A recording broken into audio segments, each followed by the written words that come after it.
तर मित्रांनो, 5 जूनमध्ये छान ट्विस्ट बघायला मिळतोय आणि ट्विस्ट असा असणार आहे की सावली, जगन्नाथ कार्यक्रमाच्या ठिकाणी पोहोचलेले असतात. सावली ओवीची खूप वाट बघते आणि अभिरुचीही वाट बघत असते. सावली जगन्नाथला म्हणते, बाबा बघताय ना तुम्ही, अहो ते ओवीचे बाबा कुठे घेऊन गेले ते माझ्या अभिरला, अभिर अजून आला नाही आहे. जगन्नाथ म्हणतो, सावली नको काळजी करू, मला माहिती आहे आपल्या अभिरचा सुपर हिरो त्याला वेळेवर इथे घेऊन येणारच. सावलीला पटत नाही की जगन्नाथ त्या माणसावर एवढा विश्वास कसा काय ठेवू शकतो. तर इथे सारंग अबीरला सोडवायला पोहोचलेला असतो. सारंग रतनच्या गुंडांची धुलाई करत रतनपर्यंत पोहोचतो. तर इथे अमृताला ओवीची काळजी वाटते. अमृता मोनिकाकडे येते आणि ती मोनिकाला मोठ्याने खेकसून चावी मागते. मोनिका काही चावी द्यायला तयार नसते. अमृता आपला आवाज चढवते आणि मोनिकाच्या जोरात एक कानाखाली मारते. अमृताचा तो अवतार बघून, ते रूप बघून मोनिकासुद्धा घाबरते. तर इथे सारंग रतनकडे येतो. रतन म्हणतो, ए सारंग, कशाला मारायला आलंस रे तू इथे? मरणाची भीती वाटत नाही? सारंग म्हणतो, नाही वाटत मला भीती.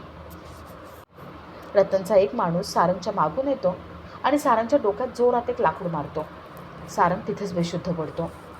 अबीरला सारंगची काळजी वाटायला लागते. आता या सगळ्यामध्ये सारंग, सावली यांची भेट कशी होते ते बघणंही तेवढंच इंटरेस्टिंग असेल. तर या सगळ्याची सुरुवात कशी होते ते थोडक्यात पाहू. तर आज आपल्याला असं बघायला मिळतंय की सारंग बबलूला अबीरला आणायसाठी पाठवतो. बबलू अबीरला ओळखत नसतो. बबलू गुरुकुलाकडे जातो आणि तिथे बाहेर अबीर उभा असतो. बबलू त्याच्याकडेच अबीरची चौकशी करतो. अबीर मुद्दामच अनोळखी माणसाला आपली ओळख दाखवायला नको म्हणून त्याला आपली ओळख दाखवत नाही. अबीर आधी नीट चौकशी करून घेतो. बबलू सारंगला फोन लावतो आणि अबीरला खात्री करून देतो की तो कोणी अनोळखी नाही, सारंगनेच त्याला पाठवले. अबीरची एकदा खात्री पटली की मग तो बबलूसोबत जायला तयार होतो. बबलू, अबीर सिंहगडावर जायला निघतात. ते दोघं निघालेले असतात आणि रतनचा माणूस त्यांचा पाठलाग करत असतो. ते दोघं कुठे जात आहेत, काय करतायत हे सगळं तो रतनला फोन करून सांगतो. तर इथे मोनिकाने ओवीला कोंडून ठेवलेलं असतं. ओवी उपाशी तापाशी रूममध्ये बसले, रडते म्हणून अमृताला वाईट वाटतं. अमृता मोनिकाकडे विनवण्या करते आणि ओवीला सोडायला सांगत असते. पण मोनिका काही ऐकत नाही. ती ओवीला सोडायला स्पष्टपणे नकार देते. मोनिकाने सारंगला फोन लावून आधीच सगळी चौकशी केलेली असते. सारंग कुठे आहे, तो किती वाजता येणार आहे, ओवी काय करते, असं सगळं तिने सांगितलेलं असतं. ओवी छान खेळते वगैरे असं सांगून सारंगला खात्री दिलेली असते की ओवी इथे सुखरूप आहे, आनंदात आहे. तिला कळलेलं असतं की सारंग रात्री उशिरा येणार आणि त्यामुळेच मोनिकाने ठरवलेलं असतं की ज्या वेळेस सारंग येणार त्याच्या 10-15 मिनटं आधी ओवीला सोडायचं. ओवी उपाशी आहे, तिने कालपासून काही खाल्लं नाही म्हणून अमृताचा जीव तुटत असतो. तर इथे बबलू, अबीर सिंहगडावर जायला निघालेले असतात आणि तेवढ्यात त्यांच्या गाडीसमोर एक कार येऊन थांबते. त्या कारमधून रतनची माणसं आणि रतन बाहेर पडतो. रतनला बघून अबीर काही घाबरत नाही. अबीर बबलूला म्हणतो, हा रतन आहे, बेळगावामध्ये माझ्या सुपर हिरोने याला चांगलंच धुतलं होतं, त्यामुळे घाबरायचं काही कारण नाही. अबीरला खात्री असते की आत्तासुद्धा आपला सुपर हिरो इथे येईल आणि रतनची चांगली धुलाई करेल. रतन आपल्याला हातसुद्धा लावू शकणार नाही. रतन अबीरला धरतो आणि रतनची माणसं बबलूला धरून ठेवतात. रतन बबलूला मारायला सांगतो. रतनची माणसं बबलूला खूप मारतात आणि अबीरला गाडीत टाकून ते घेऊन जातात. बबलू सारंगला फोन लावतो आणि तिथे जे काही झाले ते सगळं सारंगला सांगतो. रतन, त्याची माणसं इथे आली होती, ते जे काही बोललेले आणि अबीरला उचलून घेऊन गेले ते सगळं सांगतो. सारंग रतनला धडा शिकवायला तिथून निघतो. तर इथे गुरुकुलामध्ये सगळे शिक्षक विद्यार्थी कार्यक्रमासाठी निघालेले असतात.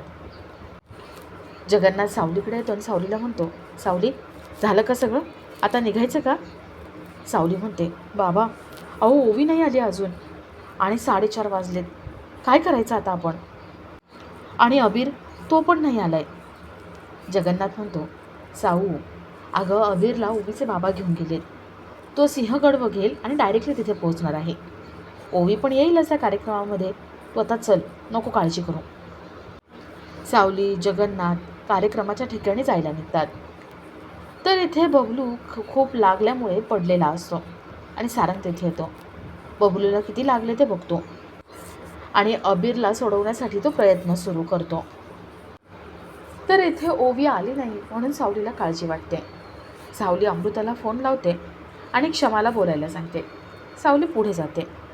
क्षमा अमृताला सांगते की ओवीला लवकरात लवकर कार्यक्रमाच्या ठिकाणी घेऊन या. तिचा दुसराच कार्यक्रम आहे, त्यामुळे तिने लवकर पोहोचणं जास्त गरजेचं आहे. अमृता फोन ठेवते आणि विचार करते की आता ओवीला रूममधून बाहेर कसं काढायचं. तर इथे रतन अबीरला एका ठिकाणी घेऊन येतो आणि अबीरला सोडायचं नाही म्हणून त्याने ठरवलेलं असतं. अबीरही हुशारी दाखवतो आणि तो रतनला बोलण्यामध्ये गुंतवून मुद्दाम त्याला चिथवतो आणि त्याच्याकडून त्याचा मोबाईल काढून घेतो. रतन खूप भडकलेला असतो. तो अबीरला स्वतःचा मोबाईल देतो आणि त्याला सांगतो की लाव त्या तुझ्या सुपर हिरोला फोन, येऊ देत त्याला इथे, आता बघायचंच आहे मला कोणामध्ये जास्त ताकद आहे.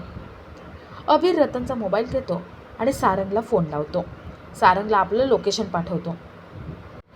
अबीरला माहिती असतं की आता एकदा सारंग इथे आला की या रतनचे काही खैर नाही. रतनचे 2 तुकडे सारंग सहज करून टाकेल आणि मग रतन आपल्या आयुष्यातून कायमचा निघून जाईल. अबीर निश्चिंत असतो आणि आपला आजचा हा भाग इथेच संपतो.